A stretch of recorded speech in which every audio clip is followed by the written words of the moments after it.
Okay, we're going to continue with the press conference. Coach Popovich and Donovan Mitchell have joined us after their win to clinch 7th place against Poland. Donovan, if you could please just give us a comment on today and I guess the World Cup. Can y'all hear? Just press the button. Okay. First off, I just want to thank everybody on USA Basketball, from the players, the coaches, Sean Ford, Mr. Colangelo, anybody I forgot. I just want to say thank you for the opportunity. Obviously, we didn't get the result that we had wanted, but to be able to go to war with a bunch of guys who really sacrificed not only their time, their bodies, that's not a lot more you could ask for. I've never been a part of USA Basketball, and this was an incredible experience. Obviously, with the game today, this shows a lot of character, because even after losing, some teams, can go the other way and say, you know what, whatever, and that wasn't the case with these guys, and I'm really happy and blessed to be able to have this opportunity. Thank you very much, Donovan. Coach, did you want to offer a remark? Not really. Okay. Do you want me to open up the floor? Or do you Less is more with me. Okay. But I'll answer any questions as long as you want. Okay, if you have a question. Okay, back here, the gentleman with his hand raised. Right here, yeah. Brian Windhurst, ESPN. Pop, Tokyo is about 10 months away. What do you think USA Basketball needs to focus on in that span? This isn't really the time to even think about that. As you said, it's 10 months away. Okay, right here, Joe Varden in the front from The Athletic. Pop, you've said after the France game that it wouldn't be fair to your team or to them to talk about who wasn't here. So staying with that, focusing on just what you've gone through now, what are your takeaways from what happened in this tournament, and what have you learned about international basketball in the last couple months? Well, it's exactly what I knew it to be, because I've been involved with it before. And in this day and age, basketball in other countries is not a secret. So it's not like there's an epiphany or a revelation to be made. There are wonderful teams and wonderful coaches all over the world. So there's no surprise in any of that. You go compete, and the best teams win. So I was thrilled with the group of guys that we were able to coach. They made the sacrifice. They worked hard. They let us coach them. And we got them to a certain point in a short period of time. I wish I could have gotten them closer, but it didn't happen. But it's not about deciding what happened.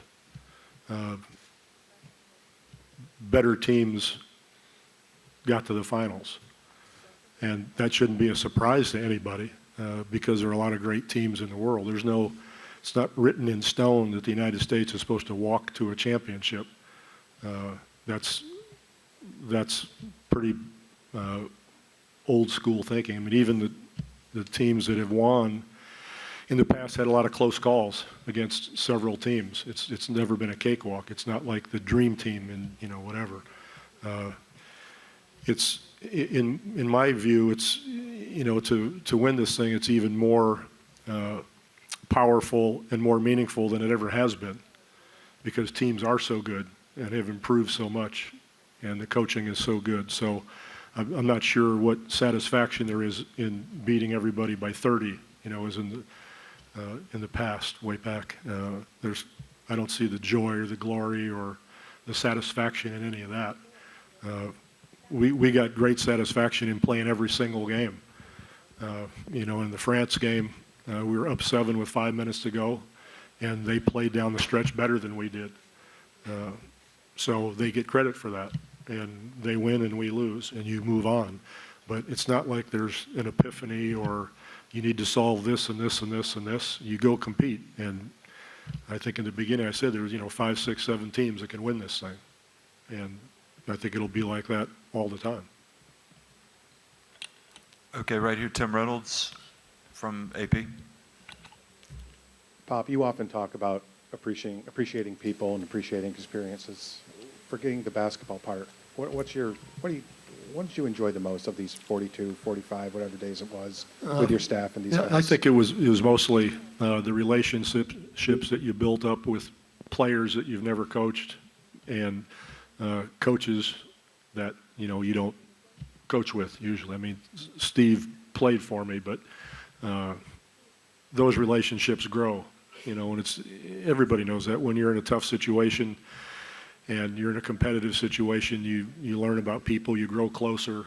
So having the dinners and the practices and the practice planning and all of that was fun. Getting to know the players that you just play against, but you get to know their senses of humor, what makes them tick. How you approach them is totally different than during the regular season. So that to me was the real joy of the whole tournament. You enjoy the competitiveness, but beyond that, the people are what make it really special. Okay, right here in the front, Mark, raise your hand there. Stein from. There you go. Pop, you told us in Vegas that at this point in your life, you ignore how smart or dumb we say you are, but your players obviously are not as seasoned as you. What's been your message to them about dealing with the noise surrounding this tournament? The noise doesn't exist. It doesn't have anything to do with you all or, we play for our country, we play for each other, play for our teammates, play for our families, and you move on. It's not I think people, if you don't win, some people will want to play the blame game. There's no blame to be placed anywhere. They want to play the shame game, like we should be ashamed because we didn't win a gold medal. That's a ridiculous attitude. It's immature, it's arrogant, and it shows that whoever thinks that doesn't respect all the other teams in the world and doesn't respect the fact that these guys did the best they could. Their effort was fantastic. As I said, they allowed us to coach them. We got better and better, but we didn't get to the point where we were able to win it. So you move on, you give people credit for what they did, and that's it. But it's not a blame and shame game. That's ridiculous. Rachel, can you just raise your hand? There you go. Keep it up. Wave it.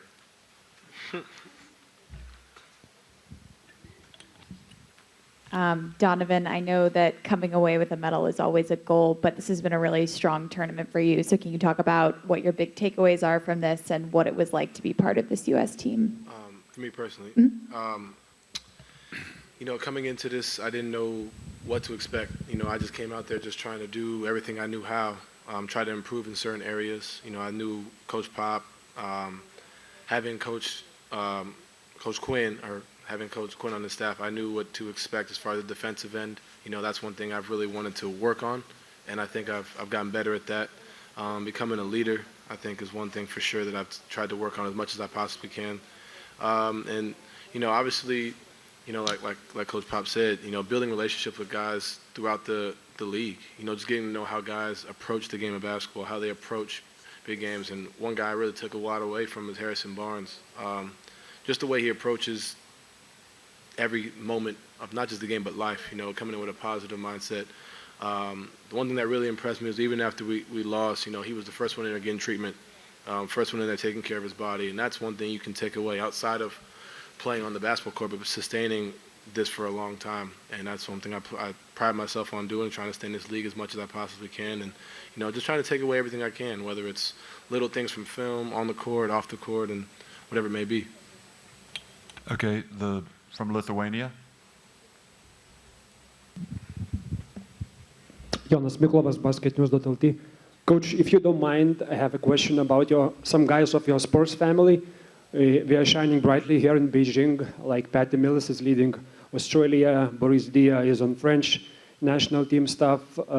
Manu Ginobili is not on the team, but he is #1 fan of Argentina. How happy are you seeing them succeed here in Beijing?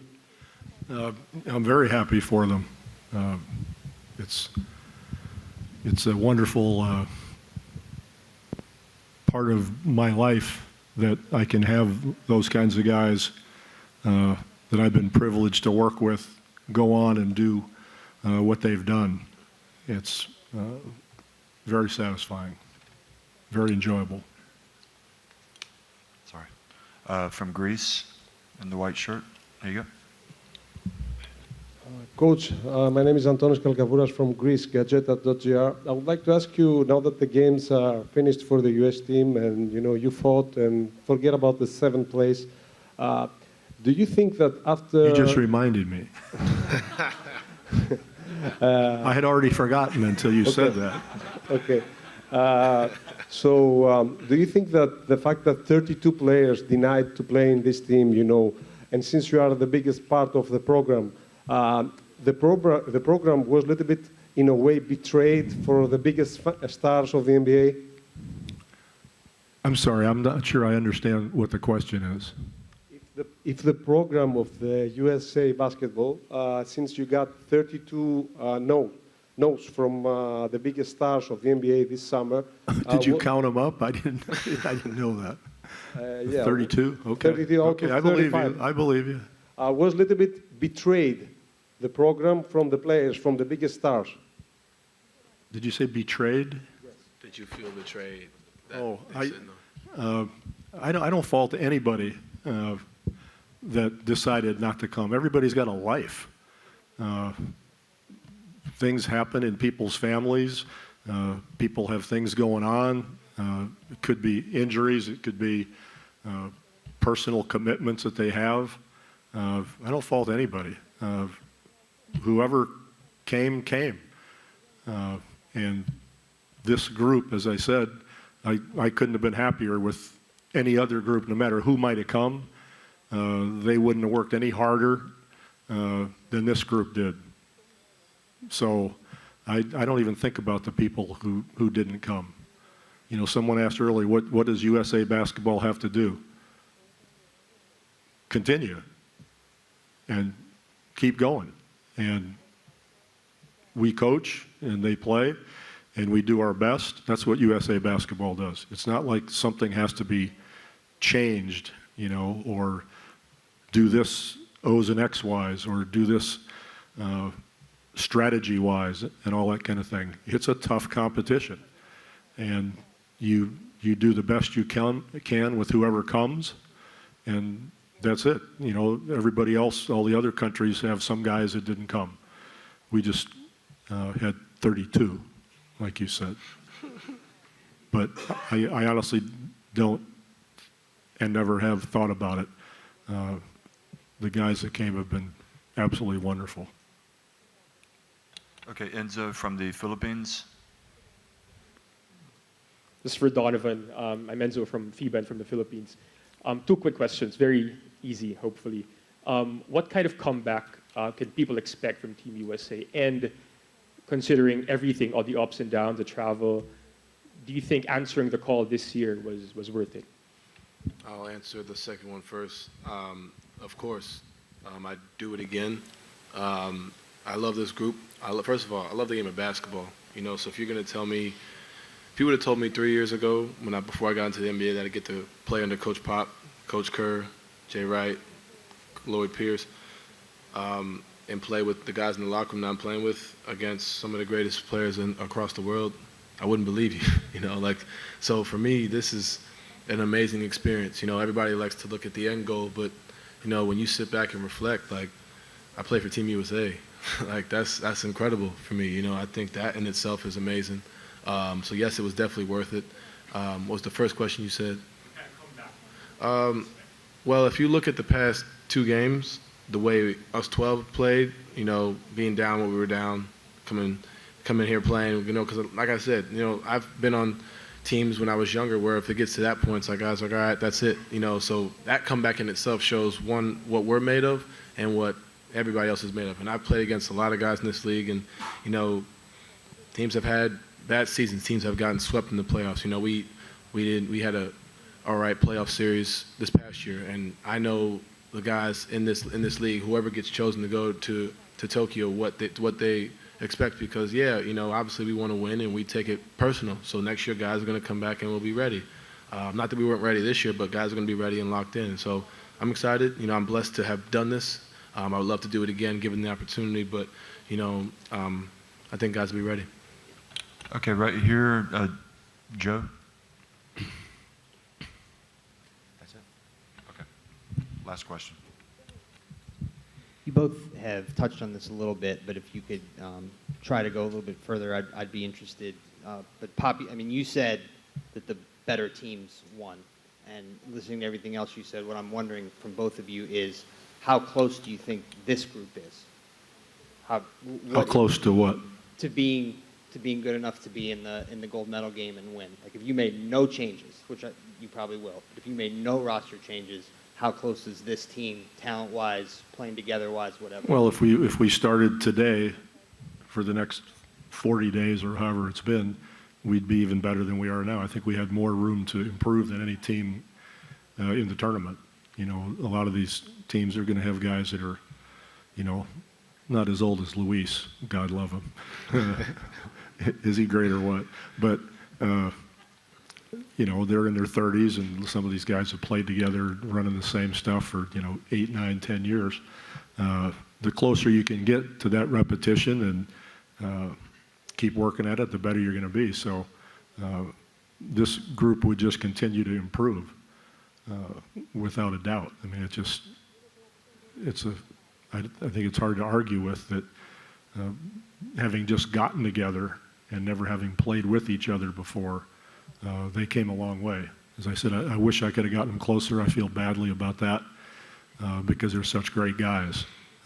But they would just continue to improve. That's why I told them tomorrow morning about 9:40 we're going to have a film session and go over last night's to this afternoon's game and see what we can get from it.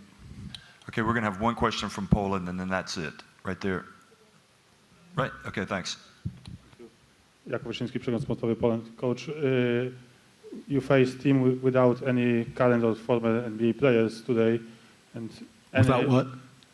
Today you faced team without any former or current NBA players. Okay. And do you think any of these players has NBA talent after you saw today?